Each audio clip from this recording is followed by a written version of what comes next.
Hello and welcome, मैं हूं बुकोई और आप सबका स्वागत है बाबू भाई इनसाइड यूट्यूब चैनल में। आज रशीद मुफ्ती सर की मोहम्मद सब के लिए सीरीज का पार्ट 10 है। सो पार्ट 10 में क्या स्टोरी आज जानने के लिए मिलेगा वो आज हम सुनेंगे। मैंने सोचा मोहम्मद सब के लिए सीरीज को मैं जल्द से जल्द एंड करूं क्योंकि ये सीरीज बहुत ही लंबा है और मुझे जल्द से जल्द जानना भी है अबाउट प्रॉफिट। सो वीडियो को स्टार्ट करते हैं। अस्सलाम वालेकुम दोस्तों, कैसे हो? उम्मीद है कि सब खैरियत से होंगे। अल्लाह आप लोगों को ऐसे ही खुश रखे। सरकार दो आलम सल्लल्लाहु अलैहि वसल्लम की पूरी जिंदगी पर बनने वाली वीडियो सीरीज जिसका नाम मोहम्मद सब के लिए है, ये उसका 10वां हिस्सा यानी पार्ट 10 है। थोड़ा हम रिकैप कर लेते हैं कि हमने 9वें हिस्से में क्या सुना। हमने 9वें हिस्से में सुना कि आप सल्लल्लाहु अलैहि वसल्लम कभी बच्चों के साथ नहीं खेलते थे बल्कि तन्हाई में ज्यादा वक्त गुजारा करते थे और कायनात के बनाने वाले पर बहुत ज्यादा गौर व फिक्र फरमाया करते थे। और हमने ये भी सुना कि मक्का के करीब छोटे बड़े मेले लगा करते थे और उसमें सबसे बड़ा मेला जिसका नाम ओकास था, उसमें सब कबीलों के लोग यानी दूसरे मुल्कों के भी और आसपास के कबीलों के लोग भी आते थे और अपना धंधा कारोबार अपना व्यवहार किया करते थे। और उसी मेले में लोग जत्थे और ग्रुप्स बनाकर बैठा करते थे और अपने खानदान वालों का अपने बाप दादाओं के तारीफों पर अशआर और पोइट्रीज कहा करते थे। और इन्हीं बड़ाइयों के चक्कर में झगड़े और लड़ाइयां भी हो जाया करती थी और यहां तक के कभी-कभी जंगें भी हो जाया करती थी। एक मर्तबा इसी तरह उकास के मेले में ही एक झगड़ा हो गया जिसमें एक आदमी मारा गया और वहां से जंग शुरू हुई और जंग इतनी बढ़ गई कि जोश जोश में आकर उन्होंने कुरैश पर भी हमला कर दिया जो खुद मक्का के रहवासी थे, जो जिस बात को लेकर कुरैश को बहुत गुस्सा आया और उनको भी जंग करनी पड़ी, जंग लड़नी पड़ी। उसके बाद मामलात बहुत ज्यादा बढ़ते गए। फिर मक्का वालों ने और आसपास के कबीलों वालों ने मिलकर एक एग्रीमेंट किया, एक अहद नामा बनाया जिसका नाम हल्फुल फुजूल रखा गया, जिसमें यह तय किया गया कि अब बस बहुत जुल्म हो गया। बाहर से लोग आते हैं, यहां पर झगड़े फसाद करते हैं, जंगे करते हैं और हमारे ऊपर भी हमला कर देते हैं और हम पर ही जुल्म करते हैं। अब जुल्म नहीं सहा जाएगा बल्कि मजलूम की मदद की जाएगी और जालिम को सजा दी जाएगी, जिसमें आप सल्लल्लाहु अलैहि वसल्लम ने भी बढ़ चढ़कर हिस्सा लिया। चलिए अब आगे सुनते हैं। हुजूर पाक सल्लल्लाहु अलैहि वसल्लम चचा अबू तालिब के ही घर में रह रहे थे, लेकिन अपना खर्च चचा अबू तालिब पर नहीं डालते थे बल्कि आपने एक कुरैशी ताजिर, एक बिजनेसमैन साइब बिन साइब के साथ पार्टनरशिप कर रखी थी। चूंकि चचा अबू तालिब बहुत ही गरीब और मुफलिस आदमी थे, उनकी औलाद भी बहुत ज्यादा थी जिसकी वजह से तंगी में गुजारा होता था।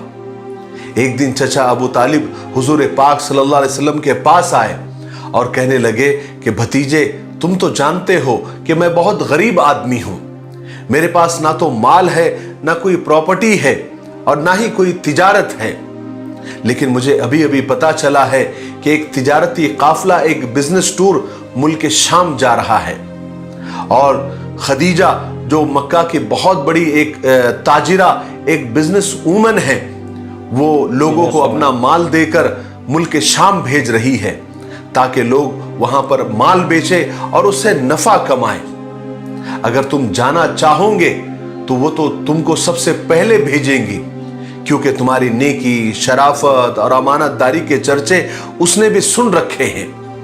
हालांकि भतीजे, मेरा दिल नहीं चाहता कि मैं तुमको मुल्क शाम भेजूं क्योंकि मुझे यहूदियों से तुम्हारे लिए डर लगता है, मगर भतीजे अब मेरे पास इसके सिवा कोई चारा नहीं है कि मैं तुम्हें मुल्क शाम भेजूं ताकि तुम कुछ कमा कर ला सको और हमारी तंगी कुछ दूर हो सके।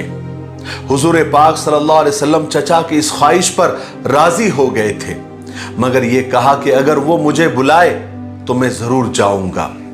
हजरत खदीजा रजी अल्लाह तआला अन्हा एक बहुत बड़ी और मशहूर मालदार मगर शरीफ खातून थी।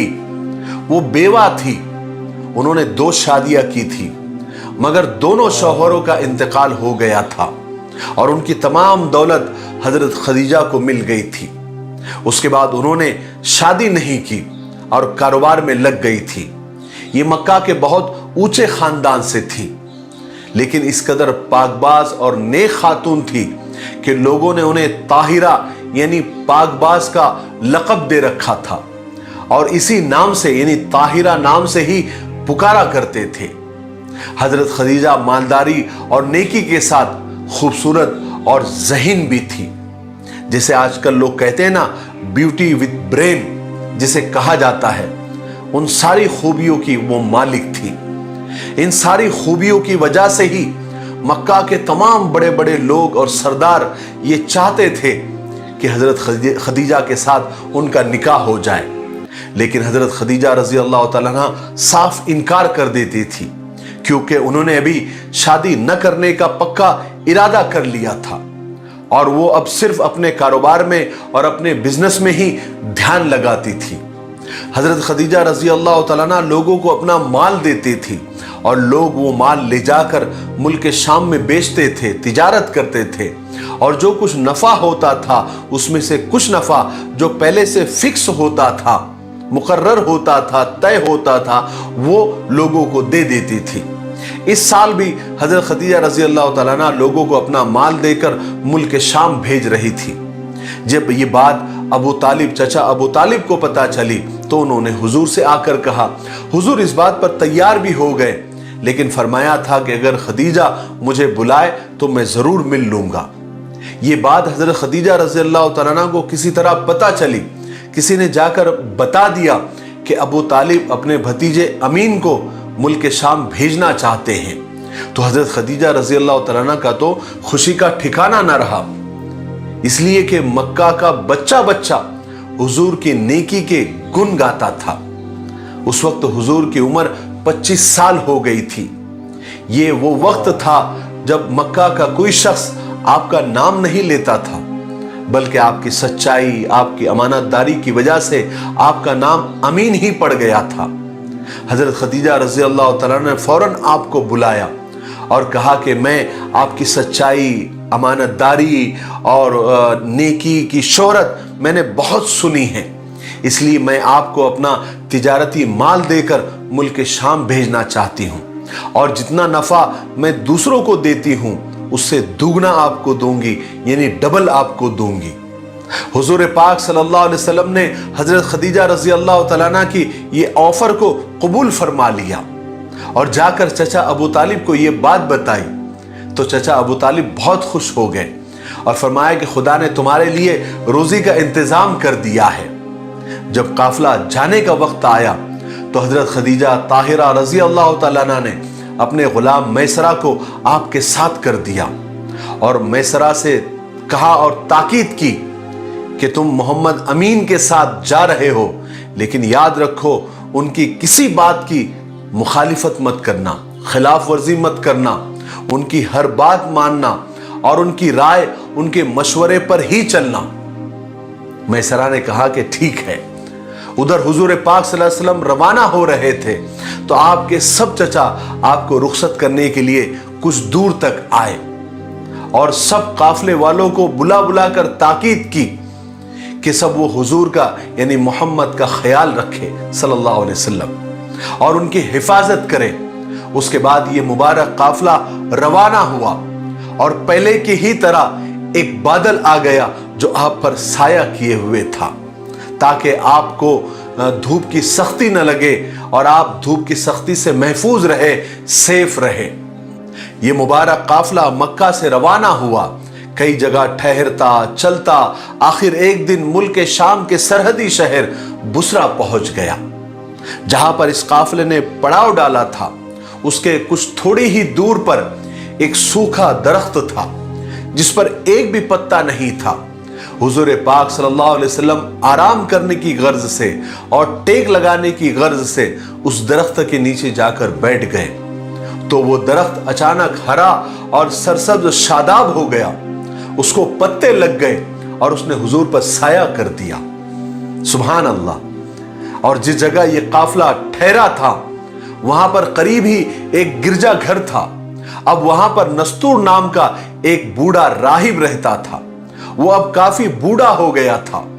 जब नस्तूर को यह मालूम हुआ कि एक काफिला यहां पर आकर ठहरा हुआ है, तो वो नस्तूर नाम का राहिब गिरजा से बाहर आया और आकर सीधा मैसरा से आकर उसने मुलाकात की।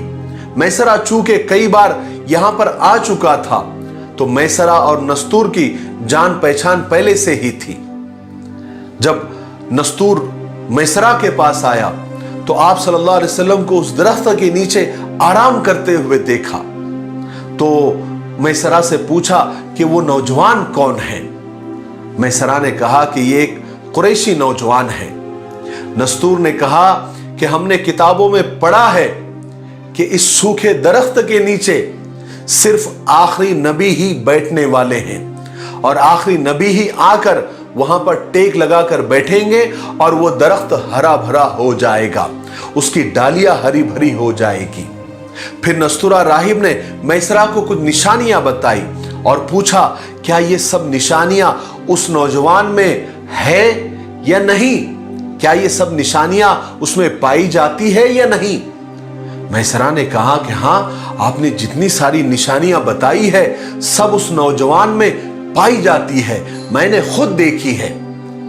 नस्तूरा राहिब को यह सुनकर पक्का यकीन हो गया।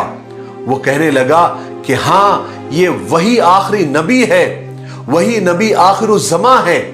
काश मैं उनके ज़हूर का जमाना देख सकूं, यानी वो जब नबी बनने वाले हो, मैं काश उनका वो जमाना देख सकूं।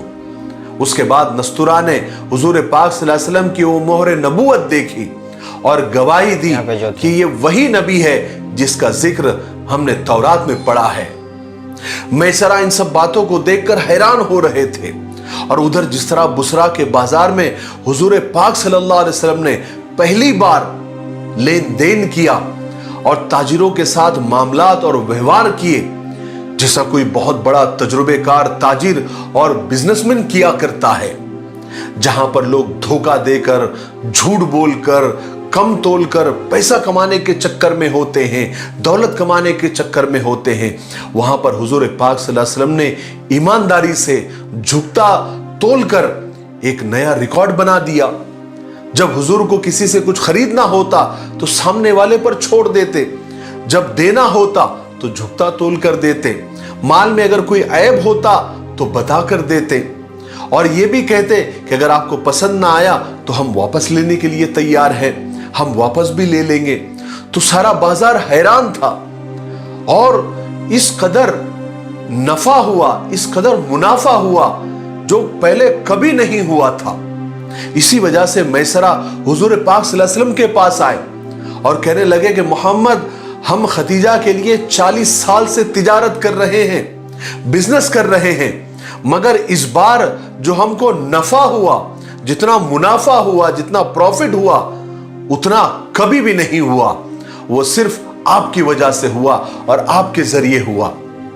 मैसरा आप सल्लल्लाहु अलैहि वसल्लम की दयानतदारी, खुश अखलाकी देखकर और उधर नस्तूरा की उस राहिब की बातों को याद करते हुए, इन सारी बातों की वजह से मैसरा के दिल में हुजूर की बेपनाह मोहब्बत, इज्जत, प्यार पैदा हो गया। यहां तक कि इन सब बातों की वजह से मैसरा को ऐसा लगने लगा कि वो खदीजा का नहीं, यानी हजरत खदीजा का नहीं, बल्कि हुजूर का गुलाम हो। हुजूर पाक सल्लल्लाहु अलैहि वसल्लम को इस तिजारती सफर और इस बिजनेस टूर से खूब मुनाफा हुआ, खूब फायदा हुआ, जिससे हजरत खदीजा रजी अल्लाह तआला अन्हा की तिजारत और बिजनेस को खूब तरक्की हुई। आप सल्लल्लाहु अलैहि वसल्लम ने बहुत सारा माल, क्या सारा माल अच्छे नफे पर बेच दिया और बहुत सारा नया माल खरीद भी लिया। अब वापसी का वक्त आया। आप जबरदस्त मुनाफे के साथ मक्का के लिए रवाना हुए। आखिर चलते चलते ये काफिला मुरज़ोहरान या ज़ोहरान तक पहुंच गया। ये मक्का और अस्फान के बीच एक जगह का नाम है। यहां पहुंचकर मैसरा ने हुजूर से कहा कि मैं यहाँ कुछ काम के लिए रुक रहा हूँ, आप आगे जाकर मक्का पहुंच जाए और खदीजा को इस जबरदस्त मुनाफे की खुशखबरी सुनाए जो आपके जरिए हुआ। चुनांचे हुजूर पाक सल्लल्लाहु अलैहि वसल्लम मैसरा को वहीं पर छोड़कर मक्का के लिए रवाना हुए। दोपहर के वक्त आप मक्का में दाखिल हुए। जिस वक्त आप मक्का में दाखिल हुए उस वक्त हजरत खदीजा रजी अल्लाह तआला अन्हा अपने घर के एक खिड़की में बैठी हुई थी। उनके साथ कुछ और औरतें भी थी। अचानक उन्होंने देखा कि एक सवार तेजी से ऊंट के ऊपर दौड़ते हुए चला आ रहा है और एक फरिश्ता उस सवारी के ऊपर साया किए हुए है। हजरत खदीजा ने ताज्जुब से ये मंजर देखा और दूसरी औरतों को भी दिखाया और सब ने मिलकर उस सवार की शान को देखा और हैरान रह गई। कुछ ही देर के बाद हुजूर पाक सल्लल्लाहु अलैहि वसल्लम हजरत खदीजा के मकान पर पहुंच गए। अपने सफर का हाल बताया और जो नफा हासिल हुआ था वो बताया। पूरी कारगुजारी सुनाई। इस बार नफा प्रॉफिट दुगना था, डबल था जो हजरत खदीजा को हासिल हुआ था। हजरत खदीजा रजी अल्लाह तआला अन्हा का तो खुशी का कोई ठिकाना नहीं रहा। उनके दिल में हुजूर के लिए इज्जत और बढ़ गई। उधर जब मैसरा मक्का पहुंचे तो उन्होंने हजरत खदीजा को अपने सफर की पूरी रुदात सुनाई कि हमने किस तरह सफर में अजीब अजीब बातें देखी। अंधेरी रातों में रोशनी हो गई। मोहम्मद की बरकत से सूखे पेड़ हरे भरे हो गए जैसे किसी ने आबे हयात छिड़क दिया हो और एक बादल ने हमेशा मोहम्मद के ऊपर साया किए हुए था सल्लल्लाहु अलैहि वसल्लम। और नस्तूरा ने क्या क्या देखा, क्या क्या कहा और किस तरह आपने एक तजुर्बेकार बिजनेसमैन की तरह बिजनेस किया, तिजारत की। और इस छोटे से सफर में आपने मुल्क के शाम के बाजार में अपने शान के झंडे गाड़ दिए, अपने ईमानदारी के झंडे गाड़ दिए और मुल्क के शाम के लोगों के लिए और बाजार के लिए एक एग्जाम्पल सेट कर दिया, एक मिसाल सेट कर दी। सबके लिए भी ये सारी बातें सुनकर हजरत खदीजा रजी अल्लाह तआला अन्हा की दिल की कैफियत बदल गई। हुजूर के लिए उनके दिल में एहतराम, इज्जत, मोहब्बत और ज्यादा बढ़ गई। चूंकि हजरत खदीजा रजी अल्लाह तआला अन्हा बेवा थी, मालदार जरूर थी, मगर दिल की दुनिया वीरान वीरान सी थी। अफसुर्दा, गमगीन तमन्नाएं, मुरझाए हुए एहसासात। अचानक दिल से आवाज आई, क्या है खदीजा, क्यों ना मोहम्मद को इस वीरान और सूखे दिल में मेहमान बना लिया जाए ताकि यहां की दुनिया भी हरी भरी हो जाए, सरसब्ज और शादाब हो जाए। आज के लिए इतना काफी है क्योंकि वीडियो काफी लंबा हो रहा है। आगे क्या हुआ, किस तरह हजरत खदीजा रजी अल्लाह तआला अन्हा ने निकाह का पैगाम दिया और किस तरह निकाह हुआ और क्या क्या अजीब बातें हुई और क्या क्या अल्लाह तबारक व तआला की तरफ से बरकतें नाजिल हुई, ये हम 11वें हिस्से में सुनेंगे। तब तक मेरे लिए, पूरी उम्मत के लिए, पूरी इंसानियत के लिए खैर और भलाई की दुआ करते रहे। अस्सलामु अलैकुम व रहमतुल्लाहि व बरकातुहू। वालेकुम अस्सलाम व रहमतुल्लाहि व बरकातुहू। Oh this is the end of the video. खत्म हो गया पार्ट 10। पार्ट 10 में भाई पता चला कि कैसे बिजनेस किया जा सकता है, कि कैसे जो लास्ट प्रॉफिट मोहम्मद सल्लल्लाहु अलैहि वसल्लम कितना ईमानदार थे, जो बिजनेस टूर के लिए बाहर गए थे, उस बिजनेस टूर में कैसे ईमानदारी के साथ बिजनेस करके प्रॉफिट दुगना करके आए। इस एपिसोड को देखने के बाद मुझे पता चला कि सिर्फ बिजनेस में ईमानदारी नहीं दिखाना पड़ेगा, बिजनेस के साथ साथ हर एक सेक्टर पे, यानी कि लाइफ के हर एक पार्ट में हम लोग को ईमानदार रहना पड़ेगा, हम लोग को सच्चा रहना पड़ेगा, तभी हम लोग सक्सेसफुल होंगे। सो पार्ट 10 मुझे बहुत ही अच्छा लगा। और अगर मेरा रिएक्शन पार्ट 1 से पार्ट 9 तक अभी तक नहीं देखे हो तो डिस्क्रिप्शन में लिंक रहेगा, आप लोग जाके एक बार चेकआउट कर सकते हो। और अगर आप लोगों को मेरा जो ये छोटा सा कोशिश पसंद आ रहा है तो प्लीज़ चैनल को सब्सक्राइब करके जाइए और इस भाई को सपोर्ट कीजिए। तो मिलते हैं इस सीरीज़ का पार्ट 11 के साथ। तब तक आप सब लोग खुश रहो, अच्छे से रहो। Ta-ta and bye bye.